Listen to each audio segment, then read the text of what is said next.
Dracula by Bram Stoker. Chapter 1. Jonathan Harker's Journal. 3rd of May. Bistritz. Left Munich at 8:35 p.m. on 1st May, arriving at Vienna early next morning. Should have arrived at 6:46, but train was an hour late. Budapest seems a wonderful place from the glimpse which I got of it from the train and the little I could walk through the streets. I feared to go very far from the station, as we had arrived late and would start as near the correct time as possible. The impression I had was that we were leaving the west and entering the east. The most western of splendid bridges over the Danube, which is here of noble width and depth, took us among the traditions of Turkish rule. We left in pretty good time, and came after nightfall to Klausenburg. Here I stopped for the night at the Hotel Royal. I had for dinner, or rather supper, a chicken done up some way with red pepper, which was very good but thirsty. Memorandum. Get recipe for Mina. I asked the waiter, and he said it was called paprika Händel, and that, as it was a national dish, I should be able to get it anywhere along the Carpathians. I found my smattering of German very useful here. Indeed, I don't know how I should be able to get on without it. Having had some time at my disposal when in London, I had visited the British Museum, and made search among the books and maps in the library regarding Transylvania. It had struck me that some foreknowledge of the country could hardly fail to have some importance in dealing with a nobleman of that country. I find that the district he named is in the extreme east of the country, just on the borders of 3 states, Transylvania, Moldavia, and Bukovina, in the midst of the Carpathian Mountains, one of the wildest and least known portions of Europe. I was not able to light on any map or work giving the exact locality of the Castle Dracula, as there are no maps of this country as yet to compare with our own Ordnance Survey maps, but I found that Bistritz, the post town named by Count Dracula, is a fairly well-known place. I shall enter here some of my notes, as they may refresh my memory when I talk over my travels with Mina. In the population of Transylvania there are 4 distinct nationalities: Saxons in the south, and mixed with them the Wallachs, who are the descendants of the Dacians, Magyars in the west, and Szekelyes in the east and north. I am going among the latter, who claim to be descended from Attila and the Huns. This may be so, for when the Magyars conquered the country in the 11th century, they found the Huns settled in it. I read that every known superstition in the world is gathered into the horseshoe of the Carpathians, as if it were the centre of some sort of imaginative whirlpool. If so, my stay may be very interesting. Memorandum. I must ask the Count all about them. I did not sleep well, though my bed was comfortable enough, for I had all sorts of queer dreams. There was a dog howling all night under my window, which may have had something to do with it, or it may have been the paprika, for I had to drink up all the water in my carafe, and was still thirsty. Towards morning I slept, and was wakened by the continuous knocking at my door, so I guess I must have been sleeping soundly then. I had for breakfast more paprika, and a sort of porridge of maize flour, which they said was mamaliga, and eggplant stuffed with forcemeat, a very excellent dish, which they call impletata. Memorandum. Get recipe for this also. I had to hurry breakfast, for the train started a little before 8, or rather it ought to have done so, for after rushing to the station at 7:30, I had to sit in the carriage for more than an hour before we began to move. It seems to me that the further east you go, the more unpunctual are the trains. What ought they to be in China? All day long we seemed to dawdle through a country which was full of beauty of every kind. Sometimes we saw little towns or castles on the top of steep hills, such as we see in old missals. Sometimes we ran by rivers and streams, which seemed from the wide stony margin on each side of them to be subject to great floods. It takes a lot of water, and running strong to sweep the outside edge of a river clear. At every station there were groups of people, sometimes crowds, and in all sorts of attire. Some of them were just like the peasants at home, or those I saw coming through France and Germany, with short jackets and round hats and homemade trousers, but others were very picturesque. The women looked pretty, except when you got near them, but they were very clumsy about the waist. They had all full white sleeves of some kind or other, and most of them had big belts with a lot of strips of something fluttering from them, like the dresses in a ballet, but of course there were petticoats under them. The strangest figures we saw were the Slovaks, who were more barbarian than the rest, with their big cowboy hats, great baggy, dirty white trousers, white linen shirts, and enormous heavy leather belts, nearly a foot wide, all studded over with brass nails. They wore high boots with their trousers tucked into them, and had long black hair and heavy black mustaches. They are very picturesque, but do not look prepossessing. On the stage they would be set down at once as some old Oriental band of brigands. They are, however, I am told, very harmless, and rather wanting in natural self-assertion. It was on the dark side of twilight when we got to Bistritz, which is a very interesting old place. Being practically on the frontier, for the Borgo Pass leads from it into Bukovina, it has had a very stormy existence, and it certainly shows marks of it. 50 years ago a series of great fires took place, which made terrible havoc on 5 separate occasions. At the very beginning of the 17th century it underwent a siege of 3 weeks, and lost 13,000 people, the casualties of war proper being assisted by famine and disease. Count Dracula had directed me to go to the Golden Krone Hotel, which I found, to my great delight, to be thoroughly old-fashioned, for of course I wanted to see all I could of the ways of the country. I was evidently expected, for when I got near the door I faced a cheery-looking elderly woman in the usual peasant dress. White undergarment, with a long double apron, front and back, of coloured stuff, fitting almost too tight for modesty. When I came close, she bowed and said, "The Herr Englishman?" "Yes," I said, "Jonathan Harker." She smiled and gave some message to an elderly man in white shirt-sleeves, who had followed her to the door. He went, but immediately returned with a letter. "My friend, welcome to the Carpathians. I am anxiously expecting you. Sleep well tonight. At 3 tomorrow the diligence will start for Bukovina. A place on it is kept for you. At the Borgo Pass my carriage will await you, and will bring you to me.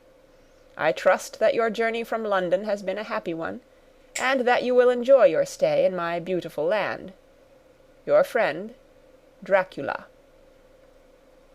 4th of May.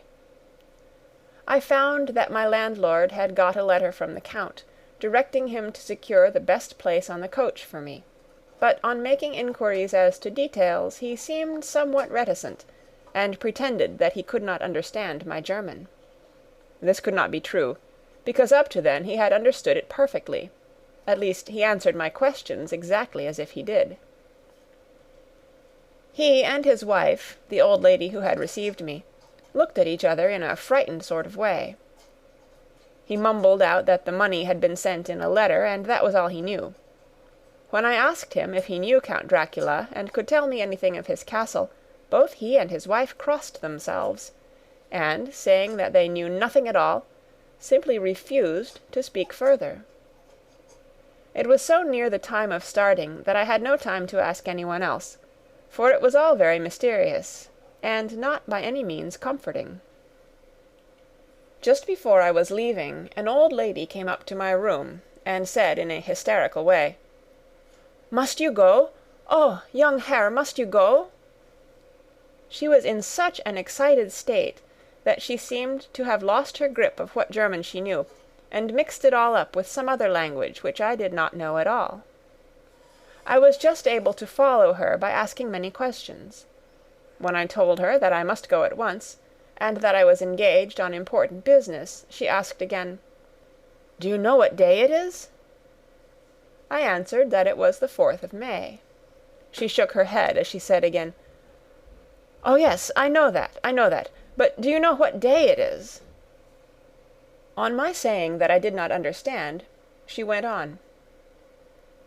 "It is the eve of St. George's Day. Do you not know that tonight, when the clock strikes midnight, all the evil things in the world will have full sway? Do you know where you are going, and what you are going to?" She was in such evident distress that I tried to comfort her, but without effect. Finally she went down on her knees and implored me not to go, at least to wait a day or two before starting. It was all very ridiculous, but I did not feel comfortable. However, there was business to be done, and I could allow nothing to interfere with it. I tried to raise her up, and said as gravely as I could that I thanked her, but my duty was imperative, and that I must go. She then rose, and dried her eyes, and taking a crucifix from her neck, offered it to me. I did not know what to do, for, as an English churchman, I have been taught to regard such things as in some measure idolatrous, and yet it seemed so ungracious to refuse an old lady meaning so well, and in such a state of mind. She saw, I suppose, the doubt in my face, for she put the rosary round my neck and said, "For your mother's sake," and went out of the room. I am writing up this part of the diary whilst I am waiting for the coach, which is, of course, late, and the crucifix is still round my neck. Whether it is the old lady's fear, or the many ghostly traditions of this place, or the crucifix itself, I do not know, but I am not feeling nearly as easy in my mind as usual. If this book should ever reach Mina before I do, let it bring my goodbye. Here comes the coach. 5th of May. The Castle.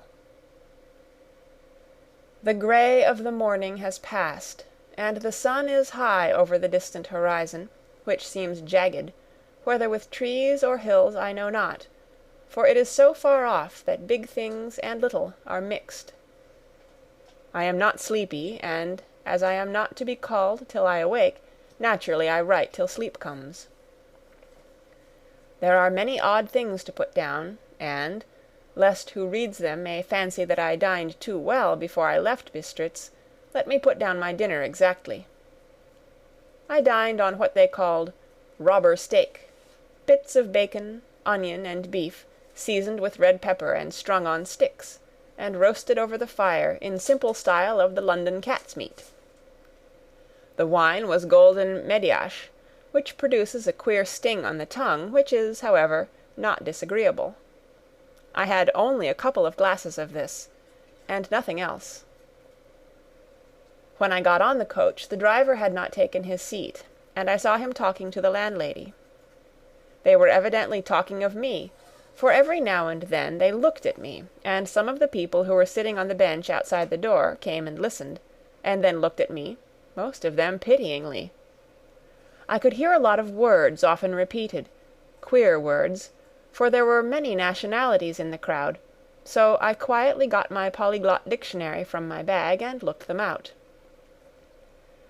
I must say they were not cheering to me, for amongst them were Ordog, Satan, Pokol, Hell, Stregoica, Witch, Vrolak, and Vlkoslak. Both mean the same thing, one being Slovak and the other Servian for something that is either werewolf or vampire. Memorandum. I must ask the Count about these superstitions. When we started, the crowd round the inn door, which had by this time swelled to a considerable size, all made the sign of the cross, and pointed 2 fingers towards me. With some difficulty I got a fellow passenger to tell me what they meant. He would not answer at first, but on learning that I was English, he explained that it was a charm, or guard, against the evil eye. This was not very pleasant for me, just starting for an unknown place to meet an unknown man, but everyone seemed so kind-hearted, and so sorrowful, and so sympathetic, that I could not but be touched. I shall never forget the last glimpse which I had of the inn yard, and its crowd of picturesque figures, all crossing themselves, as they stood round the wide archway, with its background of rich foliage of oleander and orange trees in green tubs clustered in the centre of the yard.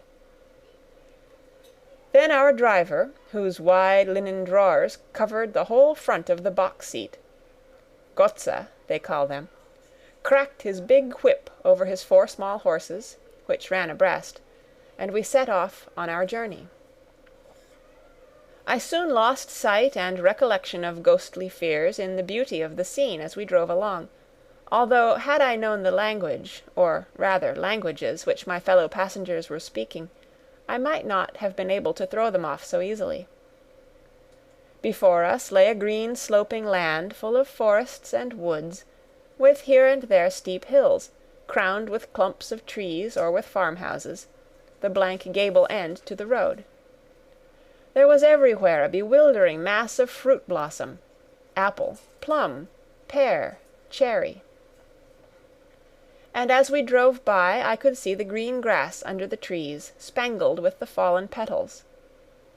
In and out amongst these green hills of what they call here the Mittelland ran the road, losing itself as it swept round the grassy curve, or was shut out by the straggling ends of pine woods, which here and there ran down the hillsides like tongues of flame. The road was rugged, but still we seemed to fly over it with a feverish haste. I could not understand then what the haste meant, but the driver was evidently bent on losing no time in reaching Borgo Prund. I was told that this road is in summer-time excellent, but that it had not yet been put in order after the winter snows. In this respect it is different from the general run of roads in the Carpathians, for it is an old tradition that they are not to be kept in too good order. Of old the hospodars would not repair them, lest the Turk should think that they were preparing to bring in foreign troops, and so hasten the war, which was always really at loading point. Beyond the green swelling hills of the Mittelland rose mighty slopes of forest up to the lofty steeps of the Carpathians themselves. Right and left of us they towered, with the afternoon sun falling full upon them and bringing out all the glorious colours of this beautiful range, deep blue and purple in the shadows of the peaks, green and brown where grass and rock mingled, and an endless perspective of jagged rock and pointed crags, till these were themselves lost in the distance, where the snowy peaks rose grandly. Here and there seemed mighty rifts in the mountains, through which, as the sun began to sink, we saw now and again the white gleam of falling water. One of my companions touched my arm as we swept round the base of a hill, and opened up the lofty snow-covered peak of a mountain, which seemed, as we wound on our serpentine way, to be right before us. "Look, Istenzek, God's seat," and he crossed himself reverently. As we wound on our endless way, and the sun sank lower and lower behind us, the shadows of the evening began to creep round us. This was emphasized by the fact that the snowy mountain top still held the sunset, and seemed to glow out with a delicate cool pink. Here and there we passed Czechs and Slovaks, all in picturesque attire, but I noticed that goiter was painfully prevalent.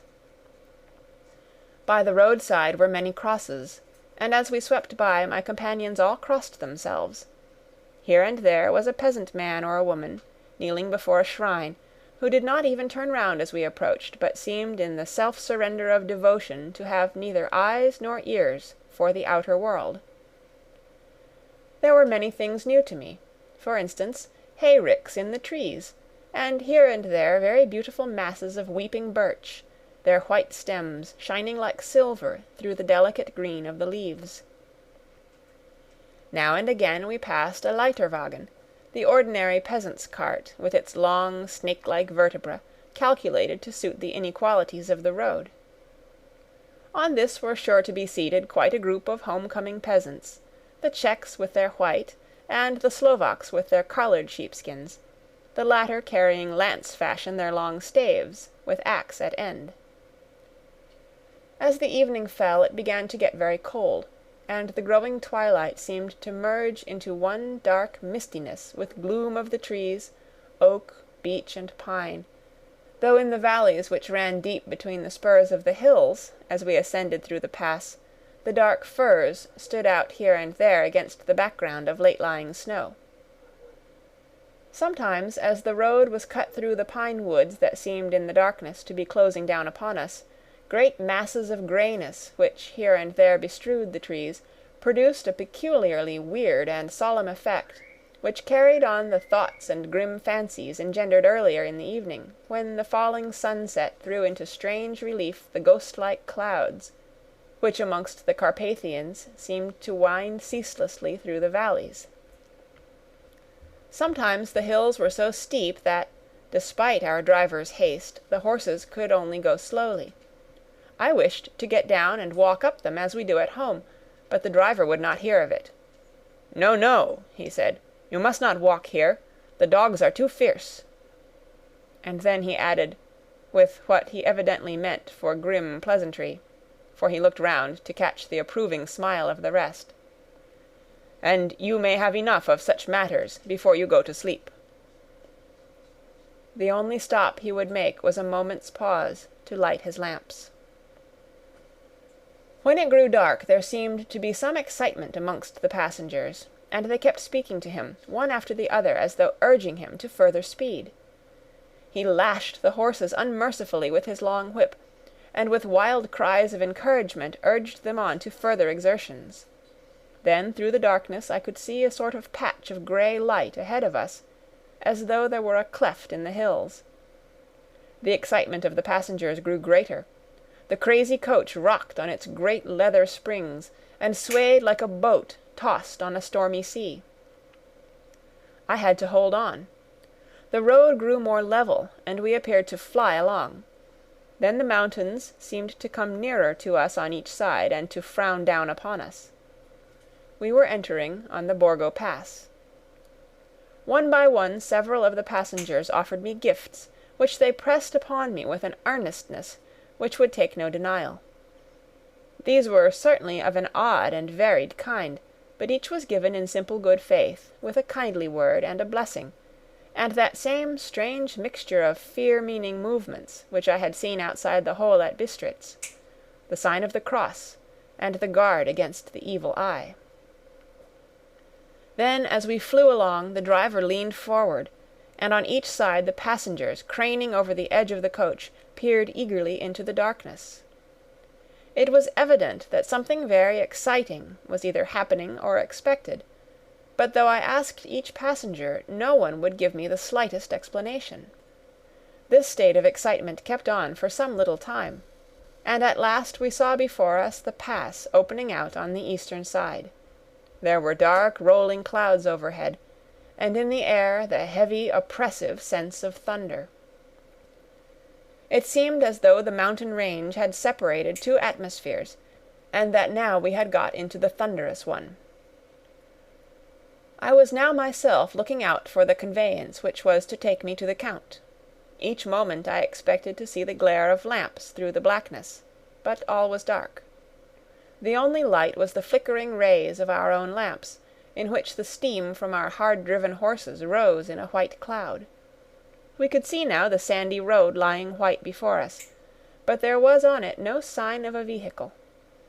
The passengers drew back with a sigh of gladness, which seemed to mock my own disappointment. I was already thinking what I had best do, when the driver, looking at his watch, said to the others something which I could hardly hear, it was spoken so quietly, and in so low a tone. I thought it was, "An hour less than the time." Then, turning to me, he spoke in German worse than my own. "There is no carriage here. The Herr is not expected after all. He will now come on to Bukovina, and return to-morrow, or the next day, better the next day." Whilst he was speaking, the horses began to neigh and snort and plunge wildly, so that the driver had to hold them up. Then, amongst a chorus of screams from the peasants, and a universal crossing of themselves, a calèche, with 4 horses, drove up behind us, overtook us, and drew up beside the coach. I could see from the flash of our lamps as the rays fell on them that the horses were coal-black and splendid animals. They were driven by a tall man, with a long brown beard and a great black hat, which seemed to hide his face from us. I could only see the gleam of a pair of very bright eyes, which seemed red in the lamplight, as he turned to us. He said to the driver, "You are early tonight, my friend." The man stammered in reply, "The English Herr was in a hurry." To which the stranger replied, "That is why, I suppose, you wished him to go on to Bukovina. You cannot deceive me, my friend. I know too much, and my horses are swift." As he spoke he smiled, and the lamplight fell on a hard-looking mouth, with very red lips and sharp-looking teeth, as white as ivory. One of my companions whispered to another the line from Burger's Lenore, "Denn die Toten reiten schnell," for the dead travel fast. The strange driver evidently heard the words, for he looked up with a gleaming smile. The passenger turned his face away, at the same time putting out his 2 fingers and crossing himself. "Give me the Herr's luggage," said the driver, and with exceeding alacrity my bags were handed out and put in the calèche. Then I descended from the side of the coach, as the calèche was close alongside, the driver helping me with a hand which caught my arm in a grip of steel. His strength must have been prodigious. Without a word he shook the reins, the horses turned, and we swept into the darkness of the pass. As I looked back I saw the steam from the horses of the coach by the light of the lamps, and projected against it the figures of my late companions crossing themselves. Then the driver cracked his whip and called to his horses, and off they swept on their way to Bukovina. As they sank into the darkness I felt a strange chill, and a lonely feeling came over me. But a cloak was thrown over my shoulders and a rug across my knees, and the driver said in excellent German, "The night is chill, mein Herr, and my master the Count bade me take all care of you. There is a flask of Slivovitz," the plum brandy of the country, "underneath the seat, if you should require it." I did not take any, but it was a comfort to know it was there all the same. I felt a little strangely, and not a little frightened. I think had there been any alternative I should have taken it, instead of prosecuting that unknown night journey. The carriage went at a hard pace straight along, then we made a complete turn, and went along another straight road. It seemed to me that we were simply going over and over the same ground again, and so I took note of some salient point, and found that this was so. I would have liked to have asked the driver what this all meant, but I really feared to do so, for I thought that, placed as I was, any protest would have had no effect in case there had been an intention to delay.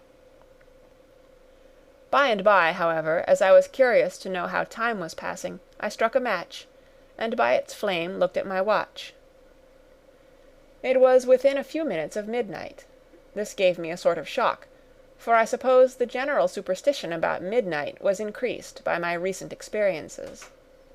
I waited, with a sick feeling of suspense. Then a dog began to howl somewhere in a farmhouse far down the road, a long, agonized wailing, as if from fear. The sound was taken up by another dog, and then another and another, till, borne on the wind, which now sighed softly through the pass, a wild howling began, which seemed to come from all over the country, as far as the imagination could grasp it, through the gloom of the night. At the first howl the horses began to strain and rear, but the driver spoke to them soothingly, and they quieted down, but shivered and sweated, as though after a runaway from sudden fright. Then far off in the distance, from the mountains on each side of us, began a louder and a sharper howling, that of wolves, which affected both the horses and myself in the same way, for I was minded to jump from the calèche and run, whilst they reared again and plunged madly, so that the driver had to use all his great strength to keep them from bolting.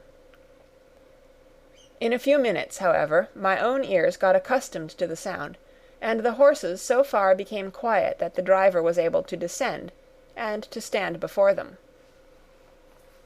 He petted and soothed them, and whispered something in their ears, as I have heard of horse-tamers doing, and with extraordinary effect, for under his caresses they became quite manageable again, though they still trembled.